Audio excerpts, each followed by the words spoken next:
नमस्कार विद्यार्थी मित्रांनो, आज आपण पार्ट 2 आपल्या विज्ञान आणि तंत्रज्ञान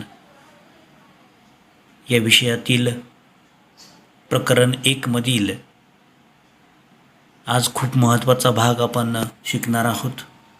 केपलरचे नियम किंवा त्याला आपण म्हणतो केपलर्स लॉ. तर केपलर्स या शास्त्रज्ञाने वेगवेगळ्या प्रयोगानंतर वेगवेगळे नियम मांडले आणि त्या नियमांचा अभ्यास आपल्याला प्रथमतः करायचा आहे. प्राचीन कालापासून मानव ग्रहांच्या स्थितीचे निरीक्षण करत आलेला आहे. आपल्याला माहिती असेल, कोपर्निकस असेल किंवा गॅलिलिओ असेल, यांनी वेगवेगळी निरीक्षणं केली होती. त्यातीलच त्यांनी म्हटलेलं आहे की गॅलिलिओच्या आधी ही निरीक्षणं केवळ डोळ्याने केली जात असत. म्हणजे आपण फक्त डोळ्याने पाहत होतो आकाशामध्ये, आणि कशा पद्धतीने ग्रह आणि तारे यांचा आकार कमी आणि जास्त होतोय याची फक्त आपण कल्पना डोळ्यांनी पाहत होतो. त्यानंतर गॅलिलिओने दुर्बिणीचा वापर केला आणि नंतर त्याने माहिती काढली की कशा पद्धतीने त्यांचे आकार कमी आणि जास्त होतात किंवा ते कसे आपल्या पासून अंतर बदलतात हे त्याने त्यानंतर शोध लावला. 16व्या शतकापर्यंत ग्रहांच्या स्थिती व गतीविषयक बरीच माहिती उपलब्ध झाली होती. योहानस केपलर नामक शास्त्रज्ञाने ती सर्व माहिती अभ्यासली. त्यांना आढळून आले की ग्रहांच्या गतीला काही विशिष्ट नियम आहेत. मग त्यांनी सांगितलं की ग्रह फिरतात. आता एक्झाम्पल द्यायचं म्हटलं तर आपली पृथ्वी हा एक प्रकारचा ग्रह आहे आणि ही पृथ्वी स्वतःभोवती फिरता फिरता सूर्याभोवती फिरते, पण तिचीसुद्धा एक गती आहे. आता प्रत्येक जर आपण पाहिले जे वेगवेगळे ग्रह आहे त्या प्रत्येक ग्रहाचा जो स्पीड आहे किंवा जी गती आहे ती वेगवेगळी आहे, किंवा सूर्याभोवती फिरण्याची जी गती आहे ती वेगवेगळी आहे आणि त्याचा अभ्यास केपलरने केला. त्यांनी ग्रहांच्या गतीविषयक 3 नियम मांडले.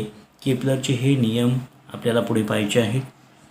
तुम्हाला या ठिकाणी त्यांनी म्हटले आहे की तुम्हाला माहीत आहे का, असं एक छोटंसं त्यांनी ते सांगितलेलं आहे. तुम्हाला या आकृतीमध्ये इथे दाखवलं आहे की लंबवर्तुळ म्हणजे एखाद्या शंकूला एका प्रतलाने तिरके छिद्रे असता तयार होणारी आकृती. आता इथे एक शंकू दाखवला आहे या आकृतीमध्ये तुम्हाला, आणि त्याला एका प्रतल म्हणण्यापेक्षा एक आयतासारखा एक भाग आहे किंवा एक चौरसासारखा एक भाग आहे, त्याने जर तिरकस कट केलं तर आपल्याला अशा पद्धतीने आतमध्ये त्याच्यामध्ये पाहायला भेटेल. तर नक्की काय होतं आहे, तर याच्यामध्ये त्यांनी खाली एक इक्वेशन दिलेलं आहे छोटंसं. त्यांनी म्हटलेलं F1 व F2 हे 2 नाभिबिंदू असून ABC परिघावरील कोणतेही बिंदू असल्यास, आता ABC ही परिघावरील कोणते बिंदू आहेत, आणि त्यानंतर त्याने एक तुम्हाला समीकरण सांगितलेलं आहे की AF1. आता AF1 म्हणजे काय मित्रांनो, इथे तुम्हाला दिलं आहे त्यांनी AF1. आता इथे तुम्हाला दिसत असेल पहा, हे अंतर आहे AF1. त्यानंतर काय म्हटलं आहे AF2. AF2 म्हणजे कोणतं आहे, सॉरी हे AF1 आहे आणि हे काय आहे AF2 आहे. म्हणजे तुम्ही जर ऑब्झर्वेशन जर केलं असेल तर तुम्हाला त्या ठिकाणी यल पाहायला भेटतो आहे. म्हणजे प्रत्येक यलची लांबी आहे, म्हणजे थोडक्यामध्ये ह्या प्रत्येक नाभीपासून म्हणजे इथे एक यल तुम्हाला पाहायला भेटतो आहे, इथे पण एक यल पाहायला भेटतो आहे आणि इथे एक यल तुम्हाला यल शेप पाहायला भेटतो आहे. म्हणजे त्यावरून ज्या यलची म्हणजे टोटल जी बेरीज आहे ही दुसऱ्या एलची एवढी आहे, त्या दुसऱ्या एलची बेरीज ही तिसऱ्या एवढी आहे. म्हणजे याचा अर्थ काय होतो, तर F1 व F2 हे 2 नाभिबिंदू असून ABC परिघावरील कोणतेही बिंदू असल्यास, आणि तो कसा आहे, आणि त्यांनी काय म्हटलेलं ते वर्तुळ लंबवर्तुळ आहे. लंबवर्तुळ असल्या कारणानं त्याची जी लांबी आहे किंवा जे अंतर आहे त्यांनी म्हटलेलं आहे पहा, इथे तुम्हाला सांगितलं आहे त्यांनी खाली की AF1 व AF2 म्हणजे हे अंतर AF1 आणि हे AF2 हे कोणाच्या बरोबर आहे, हा एक यल तयार होता, हा कोणाच्या बरोबर म्हटलं त्यांनी BF1 म्हणजे BF1 म्हणजे हा, आणि काय म्हटले BF2 म्हणजे हे अंतर. त्यानंतर तिसरं कोणतं म्हटलं कोणाच्या बरोबर आहे ते CF1 म्हणजे CF1 म्हणजे हे, आणि CF2 म्हणजे हे याच्या बरोबर आहे. म्हणजे हे आपल्याला या डायग्रामवरून पाहायला भेटतं. ठीक आहे. तर आपण जो महत्त्वाचा भाग आहे आपला तो आपल्याला पाहायचा आहे. आता तो नक्की काय आहे, तर केपलरचे वेगवेगळे जे नियम आहेत ते नियम आपल्याला काय करायचे आहे, आता अभ्यासायचे आहेत. तिन्हीच्या तिन्ही नियम अगदी मित्रांनो खूप महत्त्वाचे आहेत. याच्यावरती बऱ्याचदा तुम्हाला बोर्ड एक्झाममध्ये क्वेश्चन हा विचारलाच जातो. याच्यावरती प्रश्न हा नक्की असतो. एकतर सर्व तिन्हीच्या तिन्ही नियम लिहायला असतात, किंवा केपलरचा पहिला नियम, किंवा केपलरचा दुसरा नियम, किंवा केपलरचा तिसरा नियम, असा तुम्हाला सेपरेट एक एक प्रश्न त्याच्यावरती विचारला जाऊ शकतो.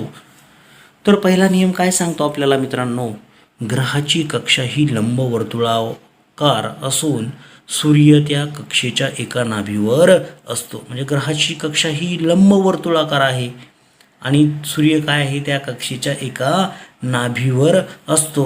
आता लंबवर्तुळाकार म्हणजे कोणती मित्रांनो, तर इलिप्टिकल म्हणतात त्याला इंग्लिशमध्ये. इलिप्टिकल फॉर्ममध्ये असते. इलिप्टिकल म्हणजे ही जी आहे अशा पद्धतीने, किंवा त्याला अंडाकृती आपण म्हणू त्याला थोडक्यात. तर अशा पद्धतीने असून ग्रहाची कक्षा ही लंबवर्तुळाकार असून सूर्य त्या कक्षेच्या एका नाभीवर, नाभी म्हणजे इथे नाभी दाखवलेली आहे आणि त्याला इंग्लिशमध्ये फोकाय म्हणतो आपण थोडक्यात. तर काय म्हटलेलं आहे, ग्रहाची कक्षा ही लंबवर्तुळाकार असून सूर्य त्या कक्षेच्या एका नाभीवर असतो. म्हणजेच तुम्हाला या आकृतीमध्ये काय दाखवलं आहे, तर ग्रहाची सूर्याभोवतीच्या परिभ्रमणाची किंवा परिभ्रमणाची लंबवर्तुळाकार कक्षा दाखवली आहे. सूर्याची स्थिती यसने दर्शवली आहे. परिभ्रमण म्हणजे काय, तर थोडक्यामध्ये त्याचं जे रोटेशन आहे किंवा सर्क्युलेशन आहे आपण म्हणू, म्हणजे सूर्याला असं थोडक्यामध्ये एखादा ग्रह आहे, हा ग्रह काय करतो, सूर्याभोवती काय करतो, फिरतो. स्वतःभोवती फिरता फिरता तो कोणाभोवती फिरतो, तर सूर्याभोवती फिरतो.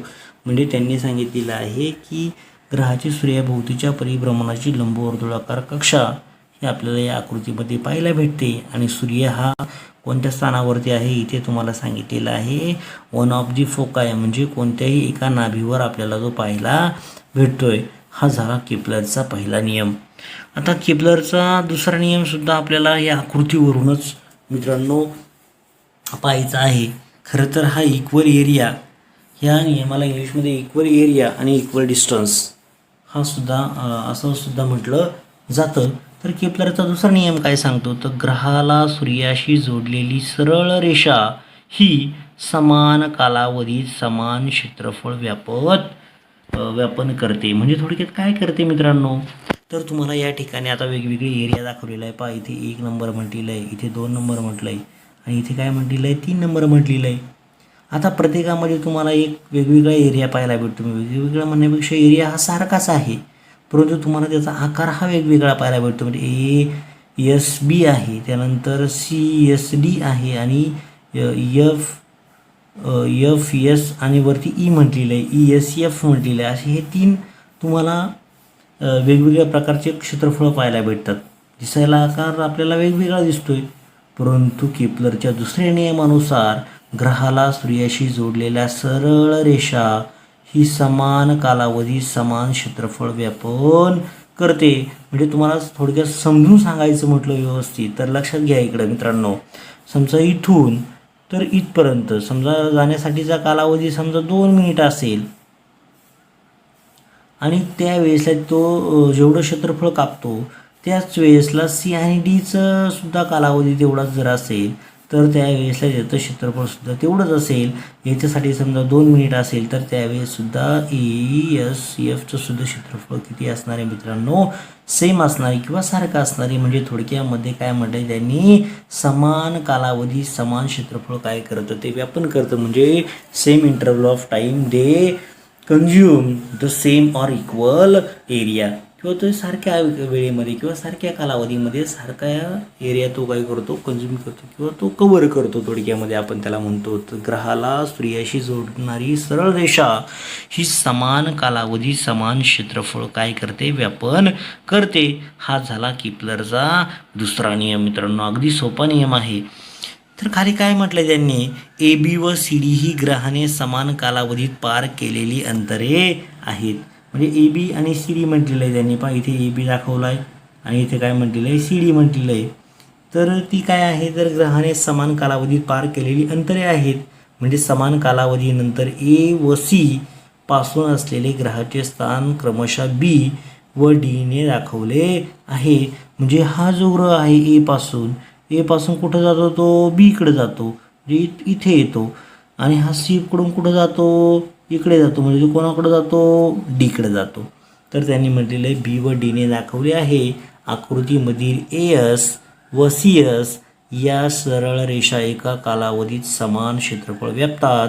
अर्थात ए एस बी व सी एस डी ही क्षेत्रफळे समान आहेत. म्हणजे तुम्हाला मी मगाशी सांगितलं की दोघांची जी क्षेत्रफळं आहेत, म्हणजे कोणाची ए एस बीचा असेल, त्यानंतर सी एस डीचा असेल, आणि हा तिसरा आहे याचंसुद्धा म्हणजे ई एफ एस किंवा ई एस एफ ह्या तिघांचीही क्षेत्रफळे कशी आहेत, सेम आहेत.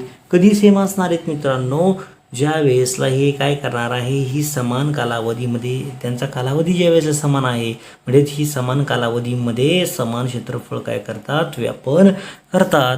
म्हणजे ग्रहाला सूर्याशी जोडणारी सरळ रेषा ही समान कालावधीत समान क्षेत्रफळ व्यापन करते. थोडक्यात तुम्हाला सांगायचं म्हटलं तर ते complete there area or the time dependent. आपण त्याला टाईम डिपेंडेंट म्हणजे कशावरती अवलंबून असतं, तर हे सर्व कालावधीवरती अवलंबून असतं. कारण की जर टाईम बदलला तर टाईमानुसार तुम्हाला त्याचं क्षेत्रफळसुद्धा बदलताना पाहायला भेटतं. म्हणजेच ए पासून तर बीपर्यंतचा जर कालावधी सारखा असेल आणि सी पासून डी पर्यंतचा असेल आणि ई पासून एफ पर्यंत लागणारा कालावधी जर सारखा असेल, तर या तिन्ही ठिकाणी किंवा तिन्ही तुम्हाला जे एरिया दाखवलेला आहे, म्हणजे ए एस बी असेल, सी एस डी असेल किंवा ई एस एफ असेल, ह्या तिघांचा सुद्धा क्षेत्रफळ, या तिघांचा जो एरिया आहे किंवा क्षेत्रफळ आहे, हे तिघांचं क्षेत्रफळ कसे असणार आहे मित्रांनो, सेम असणार आहे. हा झाला केपलरचा दुसरा नियम. आता आपण केपलरचा महत्त्वाचा नियम म्हणजे केपलरचा तिसरा नियम आपल्याला पाहायचा आहे. आता केपलरचा तिसरा नियमसुद्धा खूप सोपा आहे मित्रांनो. त्याच्यामध्ये तुम्हाला फॉर्म्युला पाहायचा आहे आणि तो फॉर्म्युलासुद्धा तितकाच महत्त्वाचा आहे. कारण की हा फॉर्म्युला ह्या फॉर्म्युल्याच्या बेसवरती तुम्हाला कदाचित एखादी रिकामी जागासुद्धा विचारली जाऊ शकते किंवा कोणाच्या समानुपाती असतो तो, तर असा सुद्धा तुम्हाला बऱ्याचदा परीक्षेला प्रश्न येऊ शकतो. तर नक्की कशाच्या समानुपाती असते ते आपण या ठिकाणी पाहूयात.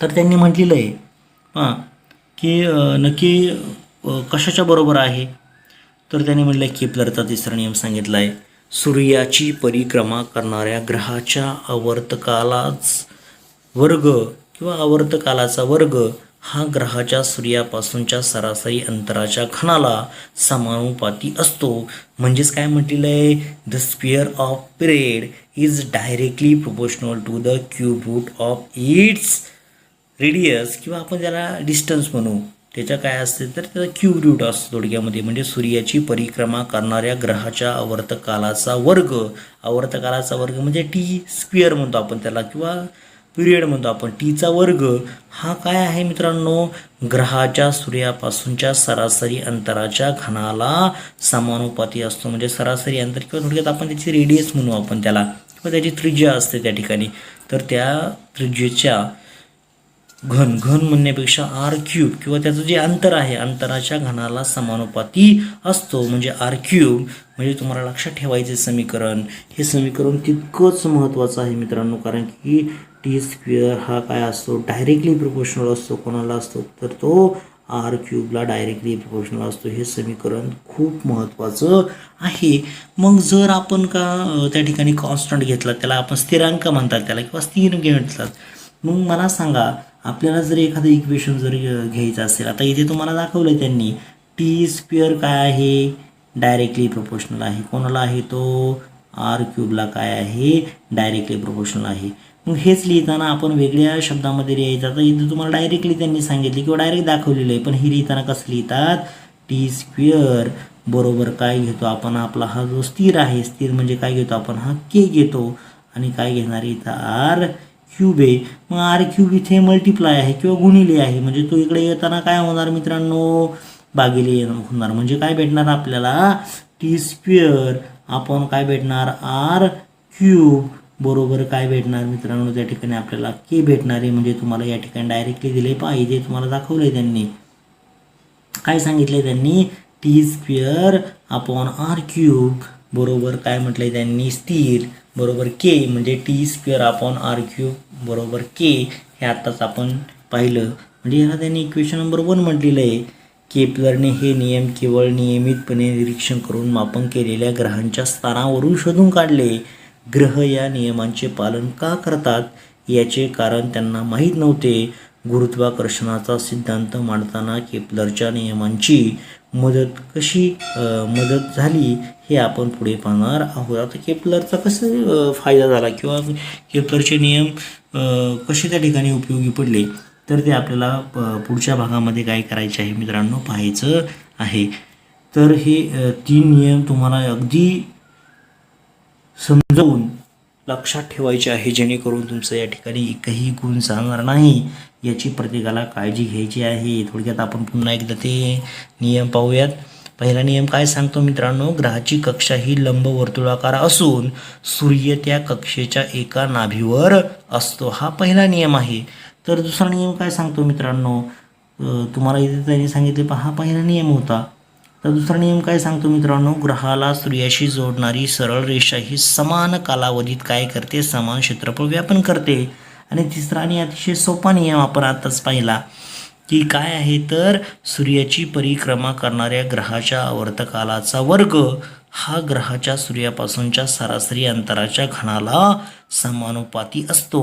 म्हणजेच T² is directly proportional to R³ म्हणजे पिरियडिक किंवा जो पिरियड आहे TA² त्याचा जो स्क्वेअर आहे पिरियडचा तो काय असतो डायरेक्टली प्रोपोर्शनल कोणाला असतो तर क्यूब रूट किंवा क्यूब आपण म्हणू त्याला क्यूब त्याला घनाच्या समानुपाती असतो आपण त्याला किंवा घनाला काय असतो तो समानुपाती असतो त्यालाच आपण R³ असे म्हणतो. म्हणून इक्वेशन तयार झालं आहे T² is directly proportional to R³.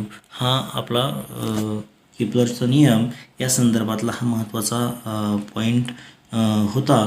आता पुढचा जो पॉईंट आहे त्यामध्ये आपल्याला पाहायचं आहे की आता त्यांनी एक प्रश्न विचारला आहे पहा मित्रांनो इथे तुम्हाला वरती तो प्रश्नसुद्धा आपण घेणार आहोत. त्यांनी म्हटलेल्या आकृतीमध्ये ESF हे क्षेत्रफळ ASB एवढे असल्यास EF बद्दल काय सांगता येईल तुम्हाला किंवा EF बद्दल काय सांगता येईल ESF आणि ASB. आता ESF आता इथे तुम्हाला दिसत असेल पहा आता इथे म्हटलं त्यांनी ESF. आता ESF कुठं आहे, हा ESF आहे. याचं क्षेत्रफळ काय म्हटलं त्यांनी ASB एवढं आहे. मग त्यांनी म्हटलं ह्या EF बद्दल तुम्हाला काय सांगता येईल तर आपण याच्या EF बद्दल एवढं सांगू शकतो मित्रांनो कारण की Sची जी पोझिशन आहे किंवा Sची जी जागा आहे ती म्हणजे कुठेही असू शकते ह्या एवढ्या युनिवर्समध्ये कुठेही असू शकते किंवा कुठेही त्याची पोझिशन असू शकते इथे दिसणाऱ्या ह्या भागामध्ये. पण तो कोणाच्या जवळ आहे तर तो कोणाच्या जवळ आहे तर तो ASBच्या जवळ आहे. म्हणून ASBच्या जवळ असल्यामुळं ABचं जे अंतर आहे ते अंतर त्या ठिकाणी जास्त असू शकतं. पण इथे जर पाहिलं तर Sची जी पोझिशन आहे किंवा जे अंतर आहे ते अंतर काय आहे जरा जास्त अंतरावरती आहे. हे इथून जर पाहिलं आपण तर त्यावेळेसला इथले जे अंतर असणार आहे EFचं ते अंतर काय असणार आहे मित्रांनो थोडंसं कमी असणार आहे ॲज कम्पेअर टू AB. परंतु त्याने तयार केलेलं जे क्षेत्रफळ आहे म्हणजे कोणतं क्षेत्रफळ इथे जर आपण पाहिलं असेल तर त्यांनी तयार केलेलं जे क्षेत्रफळ आहे म्हणजे हे जे क्षेत्रफळ आहे किंवा इथे हे जे क्षेत्रफळ आहे हे क्षेत्रफळ कसं असणार आहे मित्रांनो सारखं असणार आहे. आणि कशावरून सारखं असणार आहे तर केपलरच्या कोणत्या नियमानुसार तर केपलरच्या दुसऱ्या नियमानुसार कसं असणार आहे मित्रांनो ते सारखं असणार आहे. ठीक आहे चला तर मग आता पुढे जाऊया आपण. आता पुढचा खूप महत्त्वाचा पॉईंट आपल्याला स्टडी करायचा आहे जो केपलरने स्वतः दिलेला आहे आणि त्या केपलरने स्वतः देऊन त्याच्यावरती आपल्याला वेगवेगळे पॉईंट विचारलेले आहेत. त्यांनी म्हटलेलं आहे न्यूटनचा वैश्विक गुरुत्वाकर्षणाचा सिद्धांत किंवा त्यालाच काय म्हणतो आपण Newton's universal law of gravitation. अतिशय सोपा लॉ आहे मित्रांनो आणि या लॉमध्ये आपल्याला खूप काही शिकायला सुद्धा भेटणार आहे. जर आपण 2 मास घेतल्यावरती किंवा 2 वस्तुमान घेतल्यावरती कशा पद्धतीने ते वस्तुमान एकमेकांशी त्यांचा संबंध असणार ह्या सर्व गोष्टी आपल्याला काय करायच्या आहेत याच्यामध्ये पाहायच्या आहेत. तर नक्की काय सांगतो हा नियम तर त्यांनी म्हटलेलं आहे पहा की वरील सर्व निरीक्षणे व केपलरचे नियम लक्षात घेऊन न्यूटनने त्याचा वैश्विक गुरुत्वाकर्षणाचा सिद्धांत मांडला. म्हणजे तुम्हाला एक कळलं असेल मित्रांनो आत्तापर्यंत मीही 12वीच्या विद्यार्थ्यांना नेहमी सांगत असतो की जे सायंटिस्ट तयार होतात किंवा जे सायंटिस्ट आहेत, आपण त्याला वैज्ञानिक म्हणू आपण त्यांना, तर ते कसे तयार होतात मित्रांनो. एखाद्या सायंटिस्टने किंवा एखाद्या वैज्ञानिकाने अभ्यास केलेला असतो आणि त्या वैज्ञानिकाच्या ज्या त्रुटी आहेत त्या त्रुटी एखादा दुसरा व्यक्ती करतो आणि तो त्या ठिकाणी काहीतरी त्याचं नवीन अनुमान तयार करतो. त्यावेळेसला तो काय होतो, नवीन वैज्ञानिक होतो. इथेही ते झालेलं आहे. केप्लरने काही स्टडी केला किंवा काही त्याचे नियम मांडले आणि त्या नियमांवरती कुणी अभ्यास केला, तर न्यूटनने त्याच्यावरती काय केला, स्टडी केला आणि त्यानंतर त्याने न्यूटनचा वैश्विक गुरुत्वाकर्षणाचा जो सिद्धांत आहे तो वैश्विक गुरुत्वाकर्षणाचा सिद्धांत काय केला, त्याने मांडला. तर पाहूयात नक्की हा कशा पद्धतीने आहे. तर त्यांनी पुढे म्हटलेलं आहे, पहा, या सिद्धांतानुसार विश्वातील प्रत्येक वस्तू इतर प्रत्येक वस्तूला ठराविक बलाने काय करत असते, आकर्षित करत असते. हे बल एकमेकांना आकर्षित करणाऱ्या वस्तूच्या वस्तुमानाच्या गुणाकाराशी समानुपाती आणि त्यामधील अंतराच्या वर्गाशी व्यस्तानुपाती असते. हा तर खरं तर इथेच तुम्हाला पहा त्यांनी नियम सांगितलेला आहे. हा नियम आहे. काय म्हटलेलं आहे त्यांनी, हे बल एकमेकांना आकर्षित करणाऱ्या वस्तूच्या वस्तुमानाच्या, म्हणजे M1 आणि M2 खाली तुम्हाला जे दाखवले पहा आकृतीमध्ये, M1 आणि M2 म्हणजे त्या वस्तूंच्या काय असते, गुणाकाराशी समानुपाती असते. म्हणजे F इज डायरेक्टली प्रोपोर्शनल. थोडक्यात तुम्हाला इथे तो नियमसुद्धा मी सांगू शकतो पहा. F हा डायरेक्टली प्रोपोर्शनल आहे. कोणाला, M1 M2ला काय असतो, तो समानुपाती असतो. आणि काय म्हटलेलं आहे, त्यामधील अंतराच्या वर्गाची व्यस्तानुपाती असतात. तुम्हाला आता अंतर दाखवलेलं आहे इथे. किती आहे अंतर, D एवढं अंतर आहे. म्हणजे त्या Dच्या काय असणार आहे, तो स्क्वेअर असणार आहे. हे झालं तुमचं खूप महत्त्वाचा हा जो नियम आहे. हे इक्वेशन तुम्हाला आपल्याला याच्यामध्ये खरं तर पाहायचं आहे. ठीक आहे. तर त्यांनी म्हटलेलं आहे, काय म्हटलं आहे, तर बल काय असतं, म्हणजे हे जे F आहे, फोर्स म्हणतो आपण त्याला, ते कोणाच्या समानुपाती असतं, तर M1 M2 म्हणजे काय, त्याची वस्तुमान आहे. वस्तुमान म्हणजेच काय म्हटलं त्यांनी, त्याचं मास म्हणू आपण त्याला. M1 आणि M2 या वस्तुमानाच्या गुणाकाराशी समानुपाती आणि दोघांमधलं जे अंतर आहे, आता इथे M1 म्हटलेलं आहे आणि इथे M2 म्हटलेलं आहे. या दोघांमधील अंतर किती आहे मित्रांनो, तर D आहे. म्हणून त्या Dचा काय घेतला आहे आपण, स्क्वेअर म्हणून त्यांनी म्हटले अंतराच्या वर्गाशी व्यस्तानुपाती असते किंवा त्यालाच आपण इन्व्हर्सली प्रोपोर्शनल म्हणू. ओके. तर आता पुढे पाहूया, या शास्त्रज्ञाचा थोडक्यात परिचय आपण अभ्यासणार आहोत, केप्लरचा. तर योहानेस केप्लर 1571 ते 1630 एक जर्मन खगोलशास्त्रज्ञ व गणितज्ञ होते. काय होते ते, जर्मनचे होते, जर्मन खगोलशास्त्रज्ञ होते आणि गणितज्ञ होते. पहा, सन 1600 ते प्रागमधील टायको ब्राहे या प्रसिद्ध खगोलशास्त्रज्ञाचे मदतनीस म्हणून कार्य करू लागले. म्हणजे सुरुवातीला पहा त्यांचा प्रवास किती खडतर आहे, म्हणजे हे आपल्याला प्रेरणा देणारे प्रवास आहे. म्हणूनच या प्रत्येक शास्त्रज्ञाचा आपल्याला या पुस्तकामध्ये खरं तर अभ्यास करण्यासाठी किंवा थोडीशी माहिती दिलेली आहे. कारण की प्रत्येक विद्यार्थ्याने त्याच्यापासून काहीतरी घ्यावं म्हणून खरं तर हा परिचय आहे. पहा, कार्य करू लागले. सन 1601 टायको ब्राहेचा आकस्मिक मृत्यू झाला. पहा, म्हणजे 1600 ते त्यांच्या थोडक्यामध्ये त्यांचे मदतनीस म्हणून कार्य करत होते. परंतु 1601 टायको ब्राहे यांचा काय झाला मित्रांनो, आकस्मिक मृत्यू झाला आणि त्यांच्या मृत्यूनंतर केप्लर यांना त्यांचा उत्तराधिकारी म्हणजे शाही गणितज्ञ म्हणून नियुक्त करण्यात आले. ब्राहे यांनी केलेली ग्रहांच्या स्थानांची निरीक्षणे वापरून केप्लर यांनी ग्रहांच्या गतीचे नियम शोधून काढले. त्यांनी खगोलशास्त्रावर विविध पुस्तके लिहिली. त्यांचे कार्य पुढे न्यूटन यांना गुरुत्वाकर्षणाच्या नियमाच्या शोधात उपयोगी पडले. तुम्हाला सांगितलं पहा, म्हणजे टायको ब्राहे नावाचा जो सायंटिस्ट होता त्याचे केप्लर पहिल्यांदा काय होते, मदतनीस होते. आणि मदतनीस असल्यानंतर ज्या वेळेसला 1601 टायको ब्राहे यांचा मृत्यू झाला, त्यानंतर त्यांचे उत्तराधिकारी म्हणून केप्लरने काय केलं, काम पाहिलं. आणि त्यानंतर मग त्याने वेगवेगळे जे नियम मांडले, वेगवेगळी पुस्तके लिहिली आणि या सर्वांचा वापर पुन्हा कोणी केला, पुढे न्यूटनने केला. आणि मग त्यांनी गुरुत्वाकर्षणाच्या नियमामध्ये त्याचा काय झाला, त्यांना फायदा झाला. तर ठीक आहे, आपण काय करूया आता, पुढचं जो महत्त्वाचं इक्वेशन आहे जे आपल्याला ऑलरेडी आपण आताच पाहिलं, पण त्याचा आपल्याला आता काय करायचा, सखोल अभ्यास करायचा आहे. तर नक्की काय आहे ते नियम आपण पाहूया. पहा, आता आपण याच्या आधीचं एक समीकरण एक पाहिलं होतं. काय होतं मित्रांनो, आठवं बरं, समीकरण एक आपण आत्ताच काही मिनिटापूर्वी पाहिलं. तर समीकरण एक काय होतं बाळांनो, T square directly proportional to R cube. म्हणजे टीचा वर्ग हा समानुपाती होता कोणाच्या वर्गाशी, आर क्यूबच्या वर्गाशी काय होता, म्हणजे आरचा जो घन आहे, घनाचा घन आहे, आरचा घन आहे, तर त्या ठिकाणी आर क्यूब म्हणतो आपण त्याला. तर ते आपलं पहिलं समीकरण होतं. तर या ठिकाणी आपल्याला दुसरं समीकरण त्या ठिकाणी भेटणार आहे. तर काय आहे मित्रांनो समीकरण, त्यांनी आता म्हटलेलं आहे पहा आकृतीत दाखवल्याप्रमाणे. काय दाखवले आकृतीमध्ये, M1 व M2 वस्तुमान असलेल्या दोन वस्तू दाखवल्या आहेत. म्हणजे इथे एक वस्तू आहे आणि ही एक वस्तू आहे. तर त्या पहिल्या वस्तूचं वस्तुमान किती आहे, म्हणजे मास किती आहे, M1 आहे. आणि दुसऱ्या वस्तूचं मास किती आहे मित्रांनो, M2 आहे. एक लक्षात ठेवा मित्रांनो, हे ज्या दोन वस्तू आहेत, ह्या दोन वस्तूंचं जे वस्तुमान आहे हे सारखंच असलं पाहिजे असा काही नियम नाही. त्या वस्तूंचं वस्तुमान हे वेगवेगळं असू शकतं. म्हणून आपल्याला M1 थोडा मोठा दिसतोय आणि M2 काय दिसतोय, थोडासा छोटा दिसतोय. म्हणजे दोघांचं वस्तुमान वेगवेगळं आहे तिथे. म्हणून M1 व M2 वस्तुमान असलेल्या दोन वस्तू दाखवल्या आहेत.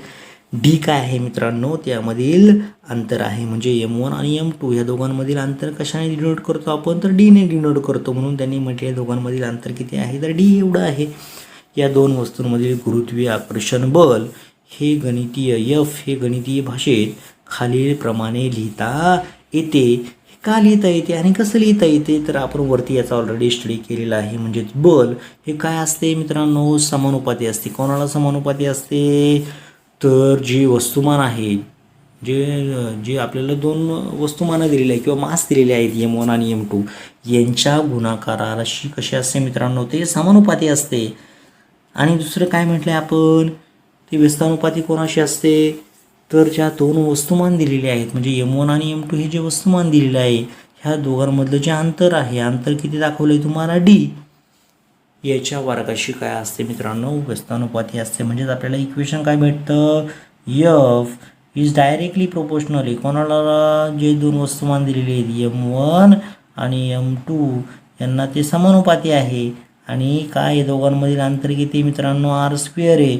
म्हणून आपण त्या ठिकाणी काय घेतो, दोघांमधील जे अंतर आहे आर, म्हणून त्यांनी काय म्हटलं आर, त्या आरचा वर्ग, म्हणजे आरचा वर्ग अशी काय आहे, व्यस्तानुपाती आहेत. म्हणून त्या ठिकाणी किंवा आर, आता हा आर इथे मी आर घेतलेला आहे. खरं तर आर न घेता आपण काय तुम्हाला इथे दिलेलं आहे, डी आहे. इयत्ता 12वीच्या पुस्तकामध्ये 2 नंबरचा जो चॅप्टर होता आत्ताच मागच्या वर्षी, तर त्याच्यामध्ये त्यांनी आर दिलेला होता. म्हणून मी त्या ठिकाणी आर लिहिला आहे. आर लिहिला तरी त्या ठिकाणी चालतं. आता तुम्हाला जरा 10वीपर्यंत नाही आहे एवढं डीपमध्ये, म्हणून तुम्हाला थोडक्यात त्यांनी डिस्टन्ससाठी डी वापरलेला आहे. ओके, तर त्या ठिकाणी पुढे आपण पाहूया.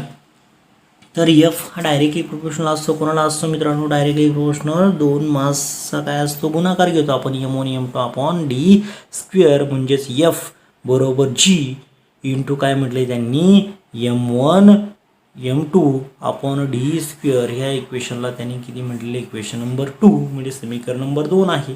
आता जी म्हणजे काय असतो मित्रांनो, तर जी हा स्थिरांक असून त्यास वैश्विक गुरुत्वीय स्थिरांक म्हणतात. काय म्हणतो आपण त्याला, स्थिरांक म्हणजेच काय मित्रांनो, तर कॉन्स्टंट. जी हा काय म्हटलंय, स्थिरांक असून त्यास वैश्विक गुरुत्वीय स्थिरांक म्हणतात. मग त्यांनी खाली म्हटलेलं आहे, दोन वस्तूंपैकी जर एका वस्तूचे वस्तुमान दुप्पट केले तर या नियमाप्रमाणे त्यांमधील गुरुत्वीय बल दुप्पट होईल. म्हणजे त्यांच्यामधले जे गुरुत्वाकर्षण आहे किंवा ग्रॅव्हिटेशनल जे फोर्स आहे ते सुद्धा काय होईल मित्रांनो, दुप्पट होईल. तसेच त्या दोन वस्तूंमधील अंतर दुप्पट केले तर बल 1/4 होईल. दोन्ही वस्तू गोलाकृती असतील तर त्यांमधील बल हे त्यांच्या केंद्रांना जोडणाऱ्या सरळ रेषेत असते व त्या केंद्रांना जोडणाऱ्या त्या रेषाखंडाची लांबी ही त्यांमधील अंतर म्हणून धरली जाते. जर त्या वस्तू गोल वा नियमित आकाराच्या नसतील तर बल त्यांच्या वस्तुमान केंद्रांना जोडणाऱ्या रेषाखंडाच्या दिशेत असते व डी साठी त्या रेषाखंडाची लांबी घेतली जाते. म्हणजे थोडक्यामध्ये काय सांगितले तुम्हाला, तर ह्या वस्तूंचा जो आकार आहे, त्या वस्तू केवढ्या आहेत त्याच्यावरती दोघांमधलं आपल्याला काय पाहायला भेटणार आहे, अंतर पाहायला भेटणार आहे. जर त्या वस्तू खूप छोट्या असतील तर त्या वस्तू कदाचित एकमेकांपासून लांब अंतरावरती असू शकतात. म्हणजेच त्यांनी काय म्हटलेलं आहे, तर दोन्ही वस्तू गोलाकृती असतील तर त्यामधील बल हे त्यांच्या केंद्रांना जोडणाऱ्या सरळ रेषेत असते व त्या केंद्रांना जोडणाऱ्या त्या रेषाखंडाची लांबी ही त्यांमधील अंतर म्हणून धरली जाते. म्हणजे ते दोन्ही जर सारखे असतील, गोलाकृती असतील, सारखे बल असेल तर त्या दोघांमधलं म्हणजे समजा ह्या दोन वस्तू सारख्या आहेत तर त्या दोघांमधला जो रेषाखंड आपण धरू म्हणजे त्यांच्यात, आणि तो विशेष म्हणजे कुठून पाहिजे मित्रांनो, त्यांच्या सेंटरपासून पाहिजे. हा याचा सेंटर आहे म्हणजे सेंटरपासूनच लांबी खरं तर आपण विचार घेतो. हे दाखवले पहा, हा याचा सेंटर आहे इथे म्हणून हे घेतलेलं आहे, हा याचा सेंटर आहे म्हणून इथून आपण अंतर काय करतो, काउंट करतो. म्हणून हे काय घेतलेलं आहे त्यांनी, डी एवढं अंतर त्या ठिकाणी घेतलेलं आहे. आता पुढे तुम्हाला सांगितलं आहे की आता तुम्हाला या समीकरण काय म्हटलेलं आहे 2मध्ये. आता हे समीकरण 2 काय सांगतं मित्रांनो आपल्याला ते तुम्हाला इथे पुढं दाखवलेलं आहे. काय म्हटलेलं आहे, समीकरण 2वरून दिसून येते की जीचे मूल्य हे एकक वस्तुमान असलेल्या व एकमेकांपासून एकक अंतरावर स्थित असलेल्या दोन वस्तूंमधील गुरुत्वीय बल मोजल्यास आपल्याला मिळेल. म्हणजे SI एकक प्रणाली जीचे मूल्य 1 kg वस्तुमान असलेल्या व एकमेकांपासून 1 मीटर अंतरावर असलेल्या वस्तूंमधील गुरुत्वीय बलाच्या मूल्या एवढे असते. म्हणजे थोडक्यात सांगितलेलं आहे की समजा M1चं मास सुद्धा 1 kg आहे आणि म्हणजे हे M1चं मास 1 kg आहे आणि M2चं मास सुद्धा किती म्हटलं त्यांनी 1 kg आहे. तर त्या वेळेसल्या दोघांमधील अंतरसुद्धा त्या ठिकाणी किती कन्सिडर केलं आहे, म्हणजे तुम्हाला इथून तर इथपर्यंतचं अंतरसुद्धा किती म्हटलं त्यांनी 1 मीटर म्हटलेलं आहे मित्रांनो. समजा इथे हे 1 kg असेल, 1 kg असेल आणि इथे सुद्धा 1 kg जर असेल तर त्या ठिकाणी सुद्धा आपल्याला काय पाहायला भेटणार आहे मित्रांनो, वेगवेगळे अंतर पाहायला भेटणार आहे. ठीक आहे, तर आता पुढे पाहूया. तर असलेल्या वस्तूंमधील गुरुत्वीय बलाच्या मूल्य एवढे असते. आता इथे तुम्हाला एक सांगितले 5 जरा डोके चालवा म्हटलेलं आहे. हे सुद्धा खूप तेवढंच महत्त्वाचं आहे मित्रांनो. हा सुद्धा टेबल तेवढाच महत्त्वाचा आहे. बऱ्याच जर तुम्हाला स्पर्धा परीक्षेमध्ये याच्यावरती क्वेश्चन हा हमखास विचारला जातो. नक्की त्याचं एकक काय आहे तर ते सुद्धा तुम्हाला म्हणजे ते CGS प्रणालीमध्ये काय आहे आणि SI प्रणालीमध्ये सुद्धा काय आहे हे विचारलं जातं. तर इथे तुम्हाला म्हटलेलं आहे पहा, तर काय म्हटलं त्यांनी, सिद्ध करा की SI एकक प्रणाली जीचे एकक newton metre square upon kilogram G square आहे. जीचे मूल्य सर्वप्रथम हेनरी कॅव्हेंडिश या शास्त्रज्ञाने प्रयोग करून मोजले. SI एकक प्रणाली ते 6.673 × 10⁻11 न्यूटन मीटर स्क्वेअर पर kg स्क्वेअर एवढा आहे. म्हणजे हे जे जीचं खरं तर ही जी व्हॅल्यू आहे ही कोणाची व्हॅल्यू आहे मित्रांनो, जीची व्हॅल्यू आहे. इयत्ता 12वीला जो ग्रॅव्हिटेशन नावाचा धडा आहे त्याच्यामध्ये तुम्हाला ही जीची व्हॅल्यू कशी येते, तर ही जीची व्हॅल्यू काढताना ही आता ही कॉन्स्टंट व्हॅल्यू आहे. म्हणजे याच्यावरती अनेक शास्त्रज्ञांनी काय केला, स्टडी केला आणि ही जीची व्हॅल्यू त्यांनी फायनल ठरवली गेली. म्हणजे IUPAC जी सिस्टीम आहे किंवा वेगवेगळी जे केंद्राकडून किंवा जी एक संस्था आहे त्या संस्थेकडून ह्या व्हॅल्यूला काय दिली, खरं तर मित्रांनो त्यांनी मान्यता दिलेली आहे किंवा ही जीची व्हॅल्यू त्या ठिकाणी काय धरलेली आहे. आणि ती जीची व्हॅल्यू किती असते 6.673 × 10⁻11 न्यूटन मीटर स्क्वेअर पर kg स्क्वेअर ही त्याची काय झाली मित्रांनो किंमत झाली. ही किंमत तुम्हाला सध्या फक्त लक्षात ठेवायची आहे. त्याचं एकक काय आहे न्यूटन मीटर स्क्वेअर अपॉन kgचा वर्ग, हे लक्षात तुम्हाला ठेवायचं आहे. असा हा आपण भाग पाहिला. तर आता याचा जो पुढचा भाग आहे मित्रांनो त्याच्यामध्ये आता काय सांगितलं आहे त्यांनी ते आपण पाहूया. तर याच्यामध्ये त्यांनी म्हटलेले पहा, एखाद्या वस्तूचे वस्तुमान केंद्र हे त्या वस्तूच्या आतील किंवा बाहेरील तो बिंदू असतो ज्यामध्ये वस्तूचे सर्व वस्तुमान केंद्रित असते असे मानू शकतो. एक समान घनता असलेल्या गोलाकृती वस्तूचे वस्तुमान गोलाचे भूमितीय केंद्र असते. कोणत्याही समान घनता असलेल्या वस्तूचे वस्तुमान केंद्र त्याच्या मध्यवर्ती बिंदूवर असते. तुम्हाला मगाशीच मी सांगितला हा पॉईंट. कोणत्या पॉईंटवरती असते, तर ते मध्यवर्ती पॉईंट म्हणजे कोणता, त्याला सेंट्रॉइड म्हणतो आपण मित्रांनो. मध्यवर्ती पॉईंट म्हणजे काय म्हणतो आपण त्याला, सेंट्रॉइड म्हणजे मध्यवर्ती म्हटलेलं आहे का. म्हणजे एखाद्या वस्तूचे वस्तुमान केंद्र हे त्या वस्तूच्या आतील किंवा बाहेरील तो बिंदू असतो ज्यामध्ये वस्तूचे सर्व वस्तुमान केंद्रित असते. वस्तुमान म्हणजे एखादी वस्तू ज्या ठिकाणी आपण जर टाकली, एखादा जर चेंडू आहे मित्रांनो, आणि तो चेंडू जर आपण जमिनीवरती टाकला तर तो एका विशिष्ट ठिकाणी जाऊन थांबतो, आणि त्याची जी खालची ज्या ठिकाणी तो थांबतोय ती जी बाजू आहे ती त्या ठिकाणी त्याचा काय होतं, तो केंद्र बनतो. तर ते एक समान घनता असलेल्या गोलाकृती वस्तूचे वस्तुमान केंद्र गोलाचे भूमितीय केंद्र असते. कोणत्याही समान घनता असलेल्या वस्तूचे वस्तुमान केंद्र त्याच्या मध्यवर्ती बिंदूवर म्हणजे सेंट्रॉइड म्हणजे त्याचा मध्यबिंदू किती आहे. आपण मगाशीच पाहिलं की 2 M1 आणि M2 होते, पण त्यांच्यामधलं अंतर घेताना आपण काय विचारात घेत होतो, तर त्याच्या मध्यबिंदूपासून. म्हणजे समजा एक एक्झाम्पल यायचं म्हटलं तर हा एक पॉईंट आहे, तर आपण त्यांच्यामधलं अंतर घेताना हा त्याचा सेंटर असेल, इथे त्याचा सेंटर असेल, तर इथून तर आपण इथपर्यंतचं अंतर घेतो, किंवा इथून हे जे अंतर आहे हे अंतर आपण नेहमी काय घेतो मित्रांनो, विचारात घेतो. मग त्यांनी पुढे म्हटलेलं आहे की गुरुत्वाकर्षणाचा नियम सांगताना बल हे अंतराच्या वर्गाच्या व्यस्त प्रमाणात असल्याचे प्रतिपादन न्यूटनने कशाच्या आधारे केले, यासाठी त्यांनी केपलरच्या 3ऱ्या नियमाची मदत घेतली. कशी ते बघूया पहा. आणि ते कशाची मदत घेतली मित्रांनो त्याने, तर ह्या केपलरच्या 3ऱ्या नियमाची काय घेतली, मदत घेतली. आणि त्यालाच काय म्हटले त्यांनी, आता पुढचा पॉईंट आहे. खरं तर हा पॉईंट आपण आपल्या पुढच्या पार्टमध्ये पाहणार आहोत, पार्ट नंबर 3मध्ये, की एक समान वर्तुळाकार गती आणि अभिकेंद्री बलाचे परिणाम हे याच्यामध्ये. आणि याच्यामध्ये काय वापरलेलं आहे, तर त्या ठिकाणी त्यांनी न्यूटनने कशाच्या आधारे घेतलेली आहे, तर यासाठी त्यांनी काय केलं, केपलरचा 3रा नियम वापरला. तर केपलरचा 3रा नियम काय सांगतो मित्रांनो, ते आपल्याला पुढच्या लेक्चरमध्ये पाहायचं. केपलरचा 3रा नियम काय सांगतो, जे आपण ऑलरेडी पाहिलेलं आहे. टीचा स्क्वेअर कोणाच्या बरोबर आहे, त्याचा जो अंतराचा जो घन आहे किंवा डिस्टन्स म्हटलेलं आहे त्याने, R³ म्हणतो आपण त्याला काय असतो, डायरेक्टली प्रोपोर्शनल टू R³. हा काय आहे, तर केपलरचा 3रा नियम आहे. याचा वापर करून खरं तर न्यूटनने त्याचे जे सिद्धांत होते ते मांडलेले आहे. आता आपला जो पुढचा पॉईंट आहे मित्रांनो, तो पुढचा पॉईंट कोणता आहे, युनिफॉर्म सर्क्युलर मोशन आणि effect of the centripetal force किंवा एक समान वर्तुळाकार गती अभिकेंद्री बलाचे परिणाम. एक समान वर्तुळाकार गती म्हणजे काय, थोडक्यात तुम्हाला सांगायचं म्हटलं तर फॅन.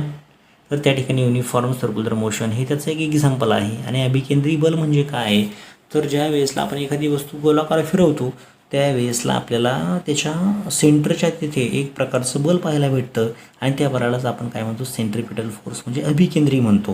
म्हणजे केंद्राच्या दिशेने असणारं बल, त्याला अभिकेंद्रीय बल आपण. हे सर्व आपण उद्या डिटेलमध्ये पाहणार आहोत. आतापर्यंत जो भाग मित्रांनो तुम्हाला कसा वाटला नक्कीच कमेंटमध्ये मला सांगा. आणि त्याच्यामध्ये जर तुम्हाला अजून काही आवश्यक गोष्टी पाहिजे असतील तर तुम्ही नक्कीच मला कळवू शकता. माझ्या नंबरवरती, व्हॉट्सअप नंबरवरती तुम्ही मला कॉन्टॅक्ट करू शकता. काही अडचण असेल तर नक्कीच मित्रांनो, एक मित्र मानून मला तुम्ही माझ्याशी हितगुज साधू शकता. तुमच्यासाठीच मी खरं तर आता 10वीचं या ठिकाणी लेक्चर चालू केलेली आहेत वेळात वेळ काढून. नक्कीच तुम्ही याचा आनंद घेशाल आणि तुम्हाला नक्कीच पैकीच्या पैकी मार्क्स मिळतील याची मला स्वतःला खात्री आहे, जर तुम्ही मी सांगितल्याप्रमाणे अभ्यास केला तर. ओके, तर भेटूया आपल्या पुढच्या लेक्चरला. धन्यवाद.